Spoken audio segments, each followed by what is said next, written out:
Hi guys, so today I wanted to explain to you why I haven't really been uploading for the past 8 months, I believe now. I haven't posted since last November, and that's because I've been in and out of hospital. I've still going through the hospital every month, and I wanted to change up my channel to explain why I've been in hospital, what my treatments are, and the different doctors and everything like that. So this video is kind of like an introduction to what I've had to go through and what I'm still currently going through, and I'm hoping that these videos that I make for you guys will inspire and help other people like me who are seen as under investigation patients, which just means that the doctors don't know what's wrong with you, and that you're still going through tests, scans, and hospital visits like every single month. But in worst case scenarios, some people are going every single week or every day. So a little insider is I've been in and out of hospital since December 3rd. So when I went in on December 3rd, I came out of the hospital on December 6th. I stayed in hospital for 3 days, 4 days, I can never remember, 4 days and 3 nights. I was in because I had a very bad pain in my right side of my abdomen, and so I had to be sent for ultrasounds, blood tests, and all that lot. And so I was given a bed on the ward, and I was going from doctors to nurses to nurses to doctors, from different rooms to rooms, tests to tests, because they thought that I had appendicitis, which is when your appendix, an organ that doesn't get used in the human body, it's something we got from when we evolved from apes, is inflamed, and if it bursts, the pus in the appendix can inflame other organs, becoming very life-threatening, and can kill you in the end. So I had to go for an ultrasound to see if they could see if my appendix was inflamed, and instead they found a 5 centimeter sized cyst on my left ovary, which doesn't really make sense because the pain was on my right side. So I was around this close from going into keyhole surgery, where they would have had to have made 3 incisions on my abdomen and put a camera through the incisions and take out my appendix because they believed I had appendicitis. So after we made sure I didn't have it, I was put on painkillers, and I was on paracetamol and ibuprofen until around January, and that was for my cyst. So I went home on December the 6th, which was a Sunday. I was happy to go home because it was my anniversary with my boyfriend. Me and him aren't together anymore because of my issues that I've been having, and things like that. It got a bit overcrowded with the relationship, so we both decided to just end it there. And so when it was December 16th, I went back into hospital because I couldn't walk on my leg. So I was sat at my desk doing online schoolwork because obviously we're in a pandemic. So back in 2020, it was mainly online schoolwork. So I felt this very stingy kind of pain in my left hip. Something like you'd feel after you got stung by a wasp, for those who have. I have. I've got a little mark here to... it's a very good story and people normally laugh about it. Maybe I'll explain it in another video. No, but it was just a little sting in my hip. I didn't think much of it until it started spreading through my hip and it went down right through my leg. It then started affecting my knee pretty badly, so I couldn't really bend it. And then it got down to my toes. So it went from my toes through my whole foot, from toes to the ankle, ankle to the knee to the hip, and that's when I realised it was a bigger problem than what I originally thought. So that morning I couldn't actually get out of bed, so I couldn't dress myself, I couldn't walk by myself, I couldn't even move. I was in that much pain that even having painkillers wasn't actually doing anything to stop it.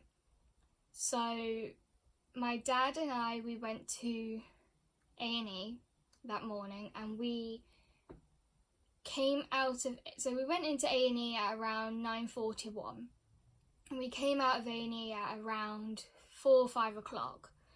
And so I was there for a while, and they had told me that I needed to have an MRI scheduled because they couldn't find anything on the x-rays I had that day. I had around 20 x-rays, ranging from my ankle up to my hip. They wanted to check the other leg as well, but they also checked my lower back because they didn't know if it was something that happened to my lower back that affected the rest of my leg. So they couldn't find anything bone related. So they booked me an MRI for the 4th of January. So I went to that appointment, but there was a few things that happened before that, which I'll explain now. So before I had the MRI, on the 18th, so around 2-3 days after I was in hospital, I went back in because I couldn't walk. It started spreading to my other hip, and it was getting very difficult for me to hold my own body weight. So when I went back to the hospital, obviously they knew what was wrong already because I'd already been in like 2-3 days prior. So they just did their observations, some more examinations, and another blood test just in case. And so we went in at around, I want to say maybe 10-11 o'clock. I did have to skip my lunch that day again because obviously your parents can't really leave you if you're in the if you're on the ward. Yes, they can, but I wasn't very lucky because I couldn't eat until around 7. So yeah, we went in 10-11 o'clock and we came out of the ER, so the emergency room at A&E, at around 5-6 o'clock, and I came out in crutches because I couldn't put any weight on my leg, and it was that painful that I had to have crutches to help me walk, but I had to swing myself. So they told me that I had the MRI coming up. So over Christmas I was in crutches and I was on a few tablets. It was stronger versions of paracetamol and ibuprofen. And then I started getting lower back pain. So this is where it got a bit complicated because the MRI was for my lower back just in case any of the nerves were damaged. So I was in crutches from December 18th to around March 16th. So I was in them for around 4 months, which wasn't very good when I started trying to get to walk again. I had to learn how to walk. It only took me a couple of weeks to be able to walk properly.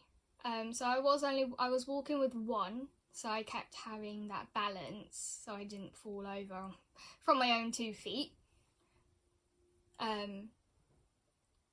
But it took a while to start walking again. So when I had the MRI done, they didn't actually get the results until around February, telling me that there was nothing wrong with the nerves in my back. But by that point, the pain in my leg was completely gone. Sometimes I'd get like numbness in my leg, but they told me that it was normal with the pain that I had in it, because the pain goes but numbness follows sometimes. But because of how much it hurt and how much it was pretty bad, they told me that it was normal. So I had started realising in February that there was a very bad pain in my back after my pain in my leg started going. So it started spreading up through my spine, so the middle of your back. So it started spreading from the bottom right up to my neck. It would infect areas like here and here, and sometimes it would affect my chest and my breathing. So when we went back to the hospital, because I kept having falls, because it was now making both of my legs very weak and jelly-like, if you want to put it like that. So we went back, and they told me that they were going to refer me to a physiotherapist. Hearing those words weren't very happy for me, because I thought, after this MRI, I'm going to be done with the hospital. Maybe get a few medication, some treatments, that's it, I'll be finished. Obviously, I'm still going in and out of hospital, so it isn't really the case. Also, you might be wondering why I'm twitching a lot. So for the past month or two, I've been having things called spasms, and they can sometimes look like seizures. So sometimes I can be constantly shaking, and it will take like a very loud noise to stop it, or I could pass out with them. So sometimes I can feel them coming on, so I'll get like numbness in my hands or my feet, or I'll feel very, very lightheaded, so I'll have to sit down. And sometimes I don't know that they're coming, so when I do realise, oh no, they're here, I can't do anything about it, I can't get myself in that safe place that I can just sit down or lie down and then it happen. Normally if I'm like walking around and I don't know that one of them's coming on, then I will normally fall over and look like I'm having a seizure on the floor, and no one will know why. So it is a very effective way of scaring people, but it's also a very effective way of getting yourself back in hospital. I've been at school with them for a month. I haven't really been in school for the last few days because they've been very, very bad, and they're more frequent. So yeah, I'm actually going to leave it there, and I hope that you guys like the videos I'm going to start making.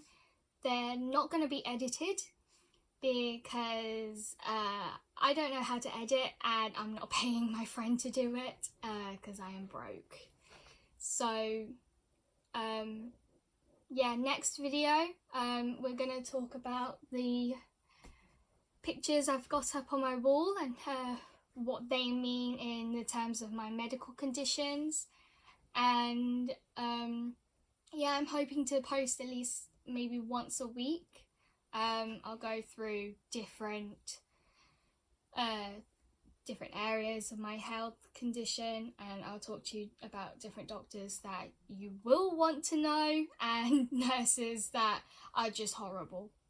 And I fully envy you if that is your nurse, and I am very sorry if one of my nurses see this video. I'll leave it here. Bye!